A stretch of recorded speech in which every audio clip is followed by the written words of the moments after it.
Norman is a survivor of Majdanek and of Warsaw, and he was in Barrack 21. And the only reason I'm mentioning this is because one of the other tragedies which is happening now in our time, we don't have a survivor with us on this trip. Many or most survivors who remain are not in a position health-wise to be able to take this trip. And that's an enormous loss, because when we came here with teenagers and Norman said, this is where we had the lineup and this is where we worked and this is where this happened, and I remember here, and I first remember coming in and here was the barrack and this is where I slept, that leaves an indelible impression that can't be erased forever. And that testimony is one which can't be contradicted. And one of the things to think about on this trip is where we are and where we're going, and how few survivors we have left, and what will happen when they're gone. The greater the responsibility and onus that will fall on us, and that's why this is part of a mission of testimony.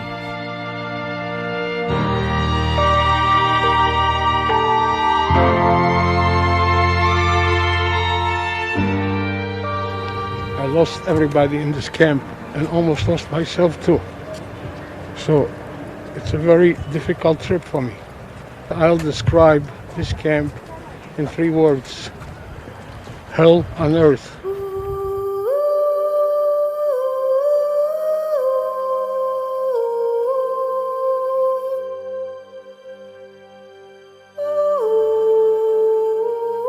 I know that I came into this camp with my mother and sister and some other members of the family, and I came out without them.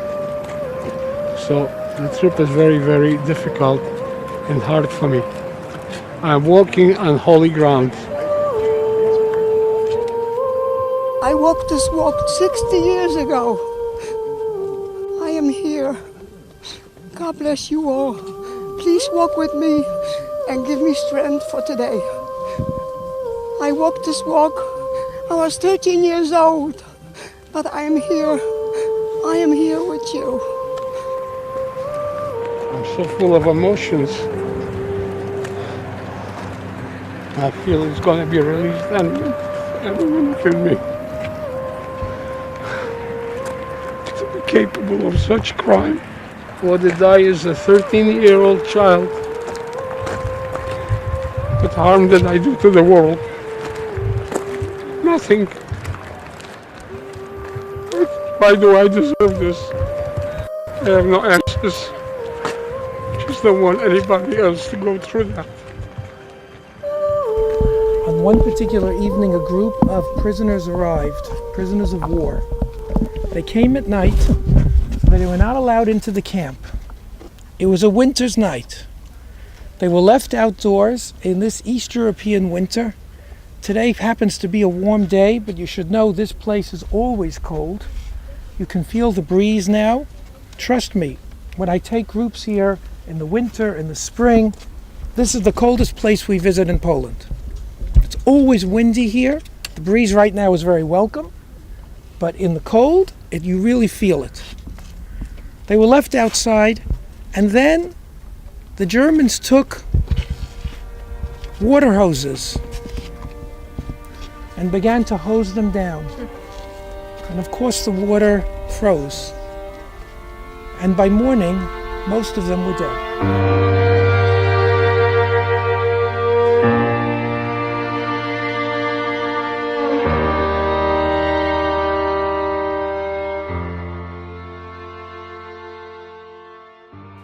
Selection.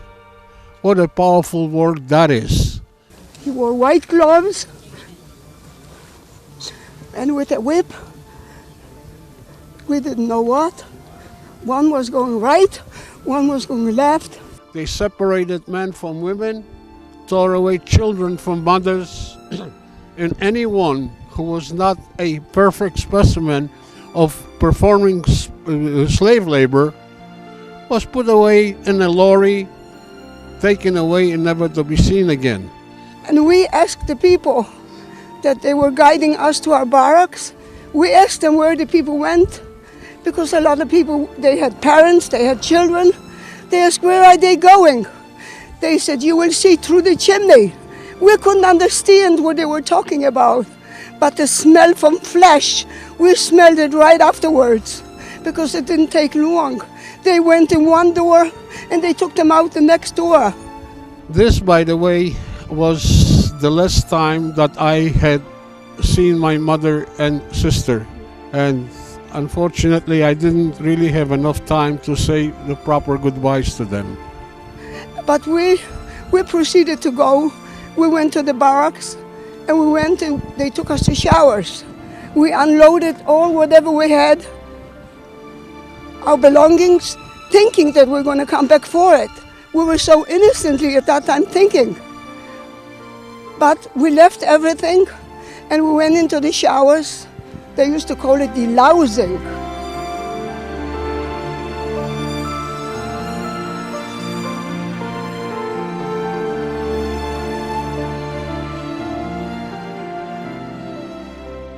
I've been in 5 different camps. When I got here, that was probably the most devastating moment in my life.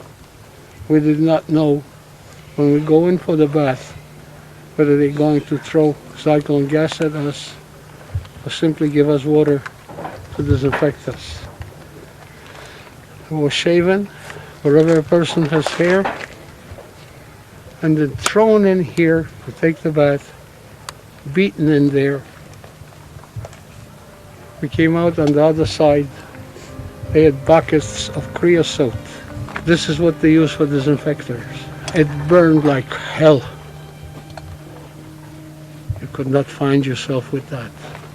Then they clubbed us out of there. They started to throw articles of clothing at us. Everything had either a stripe or some sort of a marking, so nobody can escape, so everybody will be recognized.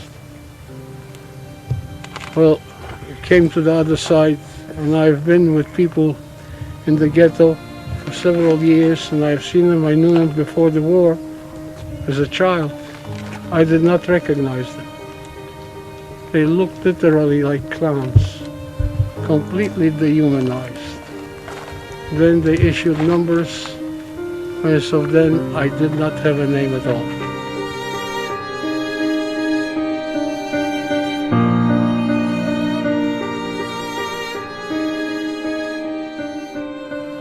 Tell me, how can one escape from a place that is mined outside? Watchtowers, electrified fence. Yet, I remember one day, we went to work, it was pouring, it was such a terrible rain that 2 of my fellow inmates hid in a sewer pipe to be erected. I believe somewhere there was we were erecting barracks for the SS. It was called Kommandantura. And these 2 young innocent people were taken out of that pipe and accused of trying to escape. And I just got through telling you how impossible it was. They brought us all into the camp and they sentenced them to die. I've seen all different methods of death, really, being with the murderers for so many years. Yet this stands out in my mind because when these 2 young innocent people were hanging on the gallows already, letting out their last breath, croaking so to speak, they put mirrors of their faces to see themselves die. Oh, how can you reconcile that? Give me answers, please. I don't have any.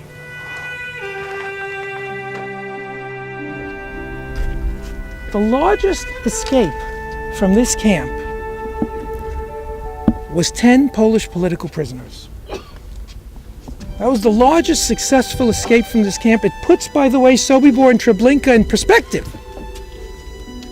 Those 10 Polish political prisoners, when they escaped beyond the barbed wire, when you think about it, wow, they didn't have to go to a forest. They had a whole city to hide in here. Guess what? They had trouble finding places to stay.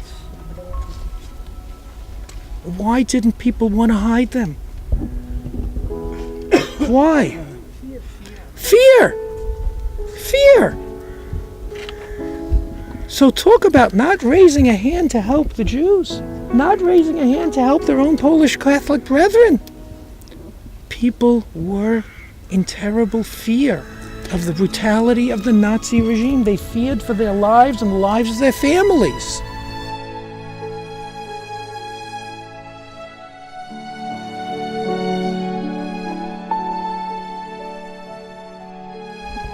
I want to read you an account of a young woman named Helena Birnbaum. Helena Birnbaum was from Warsaw. And after the great deportations to Treblinka were over, the remnants of the Warsaw Ghetto, after the Warsaw Ghetto uprising in 1943, were often sent to Majdanek or the Majdanek area. And Helena Birnbaum and her family are brought to the Umschlagplatz, where we were yesterday in Warsaw, and was brought here to Majdanek, together with members of her family. She survived. She came as a teenager. She survived.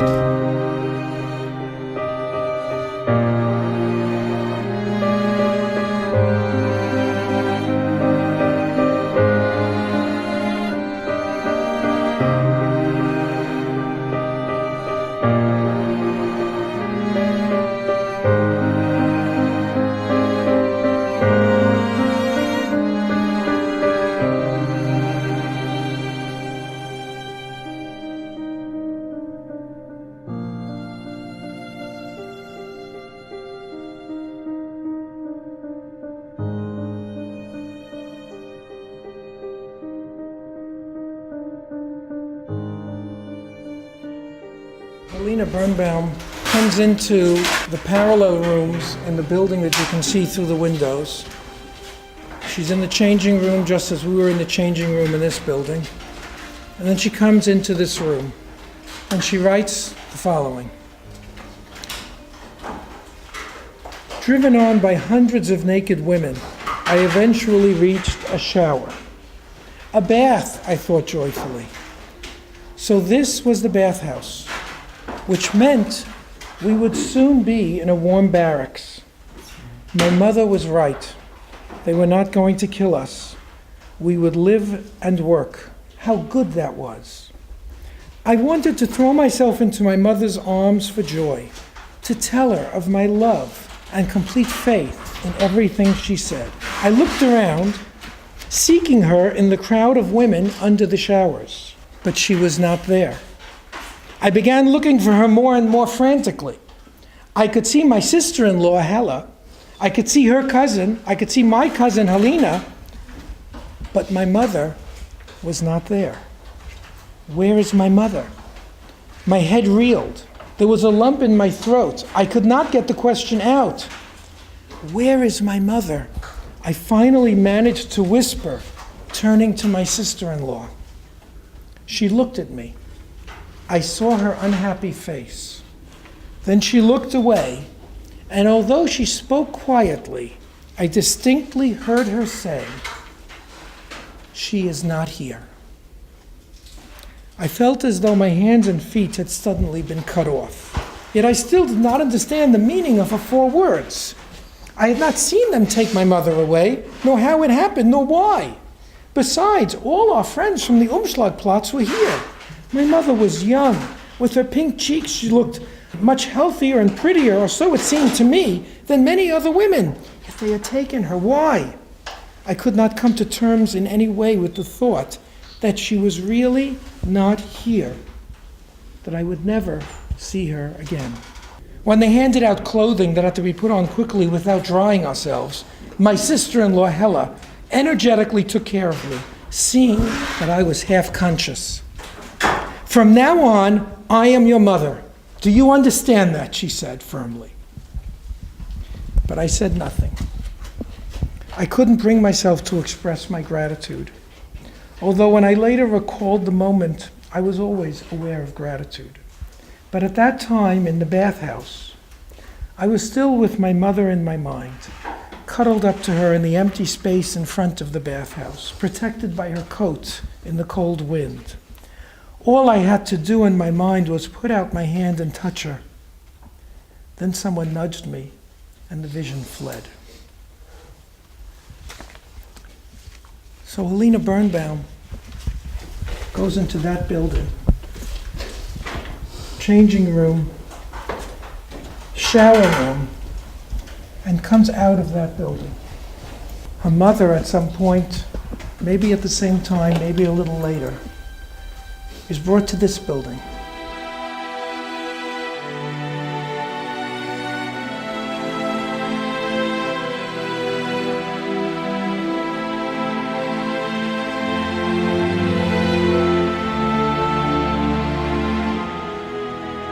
When you entered the gas chamber, you saw on the walls the scratch marks of the people who were suffering, who were clawing just to relieve some of that suffering.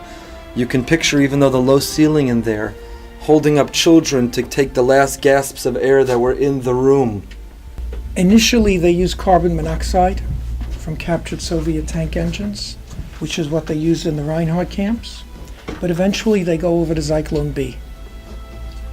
And Zyklon B, in order to be effective, in order for the crystals to become the poisonous gas, they need to have high heat, which means you have to have a low ceiling and you have to pack the people in very tight so that their body heat makes the temperature in the room rise to a point where the crystals will dissolve into a gas. It's a torturous way to die.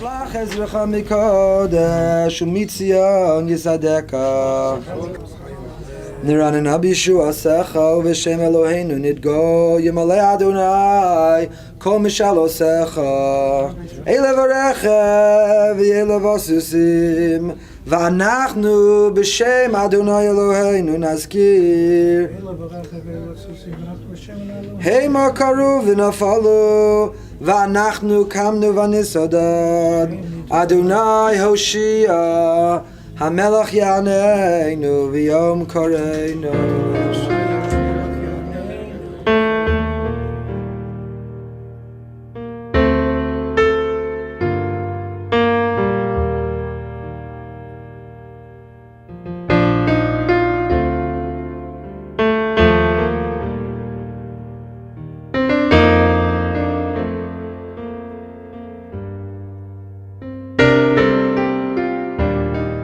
A lot of deniers today.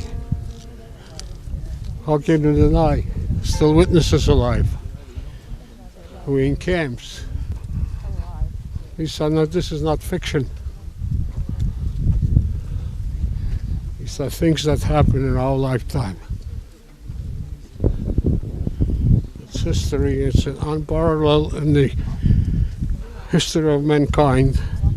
Such a khurban that has happened to our Jewish people. And I had wooden shoes, and it was bitter cold. And I was lucky to find a piece of newspaper that I put around my feet, that they shouldn't freeze. And that I had all wounds on my feet from the wooden shoes. But that's the way we live.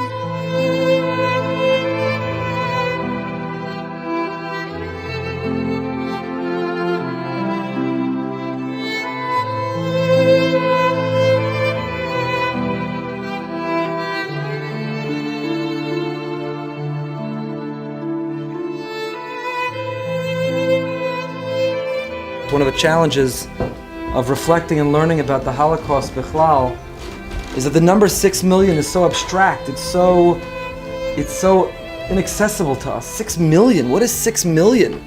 We can count 6 things, 60 things, 600 things. To get to 6 million, it's so unrelatable. Rabbi Soloveitchik says that one of the kinos we recite on Tisha B'Av is a kina dedicated to Yoshiyahu, one of the prakim of Eicha itself. And the reason for that is because even within the context of the Chorban, you have to think of the individual, you have to reduce it down to the individuals. And not think about that number which is beyond our grasp, but try to think about, in a personal way, the individual. So I want to challenge you to stand here for a moment and fix your eyes on one shoe. Don't look at this row of shoes, the thousands of shoes, but stand here and fix your eyes on one shoe. It could be a men's shoe, a woman's shoe, maybe it's that white shoe. Fix your eyes on one shoe and try to think about who walked in that shoe. What were they thinking when they walked in those shoes on their way here?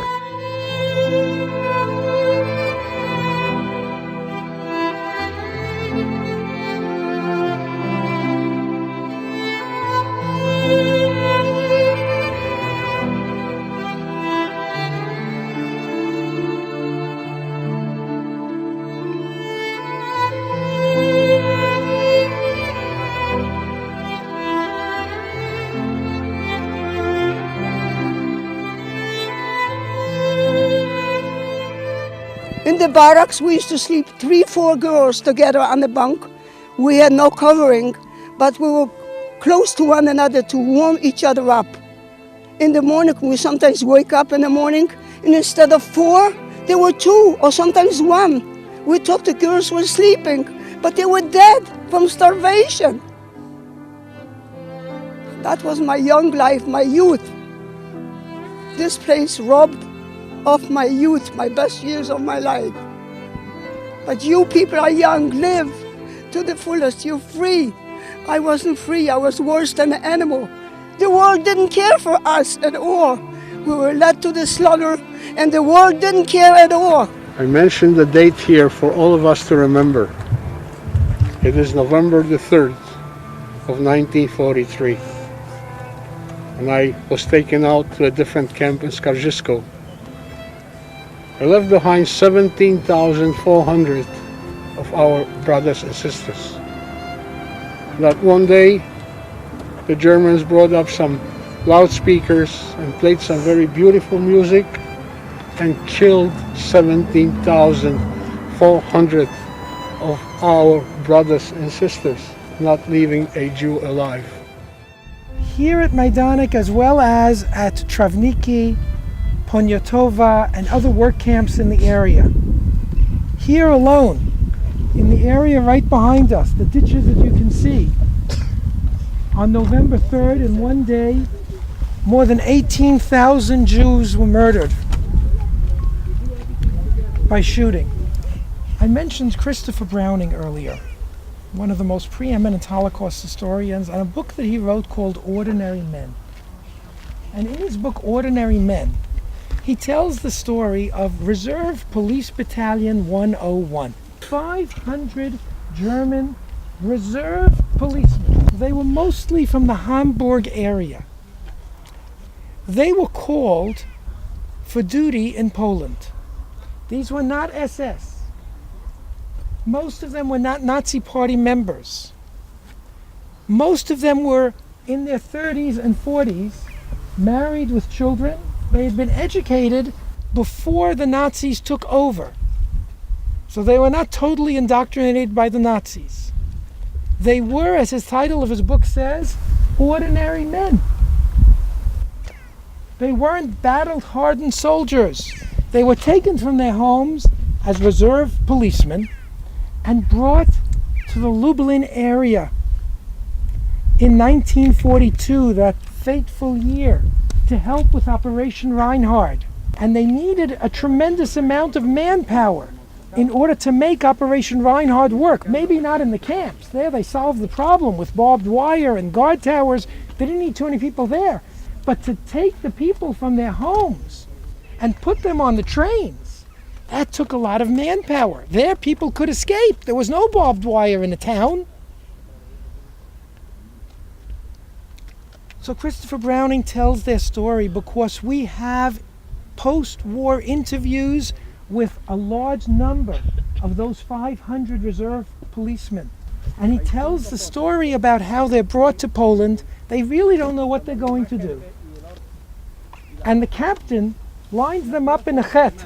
And he says, listen, we have today a very difficult assignment. And our assignment is we have to take the Jews out of their homes, and we have to take them one by one to the forest, and we have to shoot them.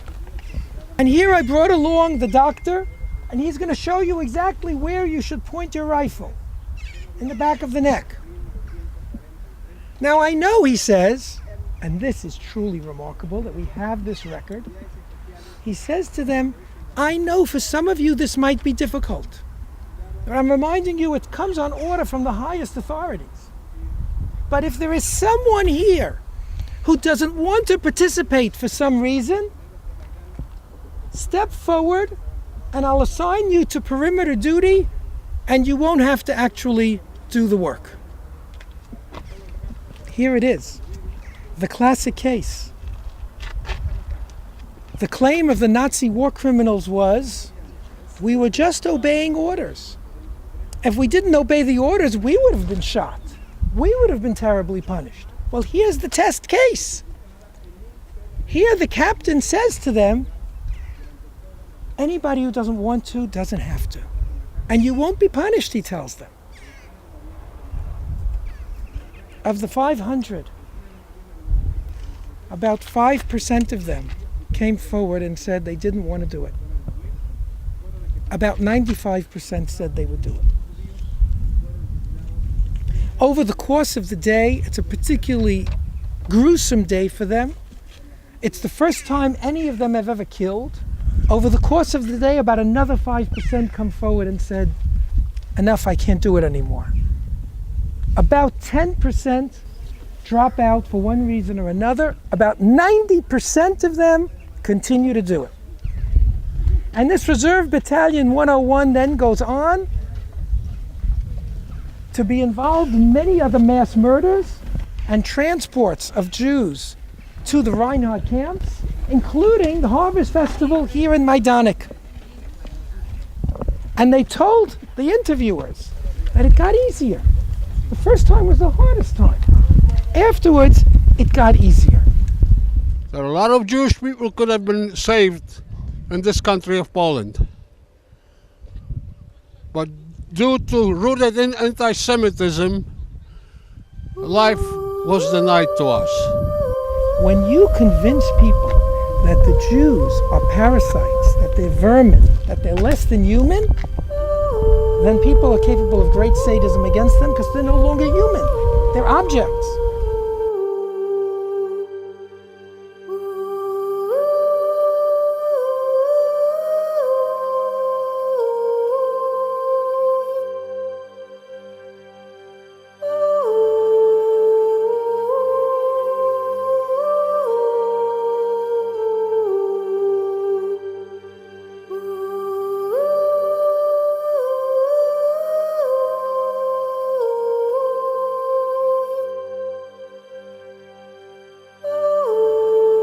Here we can see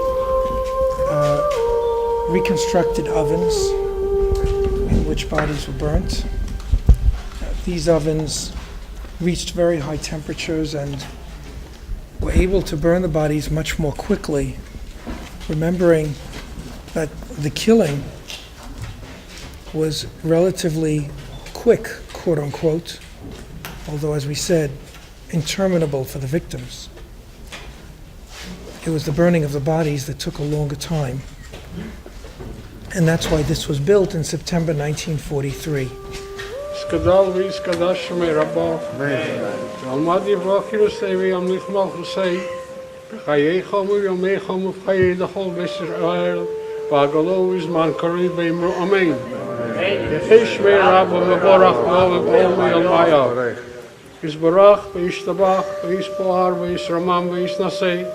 Yisadar v'yisalel v'yisalal shmei l'kodesho v'richu v'elo min kol b'chosov v'shiroso tush b'chosov v'nechem v'sogo v'amiron b'olmo v'imru amen.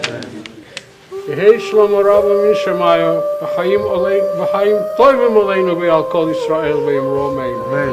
Oseh shalom b'mromav hu ya'aseh shalom aleinu v'al kol Yisrael v'imru amen.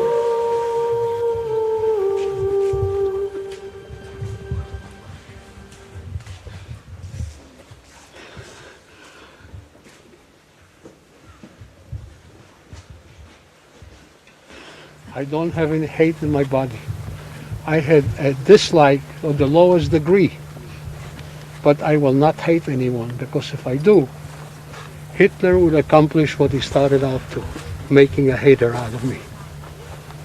I dislike people immensely, loads of them, but not to the point of hating. It's a very strong word. Each one of them, their last words, they were screaming, Shema Yisrael Adonai Eloheinu Adonai Echad. And you know something? That word remains with me for the rest of my life. That's my prayer in the morning, the prayer at night. And that's the way they were led to their slaughter. Each one, children, innocent children, that they deserved to live and didn't give them a chance to live in such a beautiful world. People did not care. The world did not care. Such a young, small, beautiful children. never grew up, never saw the beautiful world. Chevra, we're at the final stop here in Majdanek, which really is the tragic culmination of the story of Majdanek. From when we entered at the beginning and saw multiple testimony of what it was like and what happened when coming here, through the showers and the gas chambers of the beginning, the barracks, the crematorium, and here this great pit of ash, human ash. I'm not sure exactly how much, it's been said, different measurements, numerous tons of human ash. But this is a cemetery. This is a burial ground. This is a holy site. This is a Beis HaKvaros, a Beis HaChaim. This is where so many who don't have that final resting place in that matzeva, that tombstone, this is where they rest. I mentioned Norman Frajman, a member of our community who was in Barrack 21, who survived Majdanek and other camps as well, still has his uniform from Buchenwald, which he held when he spoke at Yom HaShoah several years ago in our shul. And I remember walking through here with him, Shlomi was there, and he told the teenagers, you see all the green, you see all the grass? He said, none of that was here when we were here. And he asked the teenagers, why do you think that was? It wasn't the weather, it wasn't bad landscaping. There wasn't a blade of grass in Majdanek when we were here, he said, because if one blade grew, it was eaten. Whatever grew, anything vegetative, anything that could nourish, anything they could eat, they ate. So what we see is an incomplete picture because it's green, I don't even want to use the word scenic, but when they were here, it was totally and utterly barren. On page 29 in your source book, you have in some ways the culmination of Alina Birnbaum, the story Dr. Bernstein has been using to lead us through Majdanek, and she wrote a poem after being here. It's on page 29. You could read it on your own because we're already out of time, but I want to read to you the last paragraph. Majdanek, now a sleepy, deadly kingdom, we came together then, now I'm standing here alone. Still touching and hugging her in my thoughts, she's talking about her mother. Drowning in my horrible heartache and my tears, small and helpless, just like then. Across from the crematorium and the gas chamber, extinguished for me much too late. Free now, but as helpless. I've dropped to the ground where I was standing, burying my head in my hands, crying aloud uncontrollably, lamenting my great loss without shame, trying to hug the shadow of my beloved mother, holding with all my might the illusion, wanting to take it home with me overseas, even though I would rather stay here with my tears. I don't remember how I managed to get back while she was left there alone in that deadly stillness. I felt completely numb. My body was shaking with convulsive sobs. When a museum worker in Majdanek passed me by asking, tell me, who was killed here that you are despairing so? And not getting a reply, he left.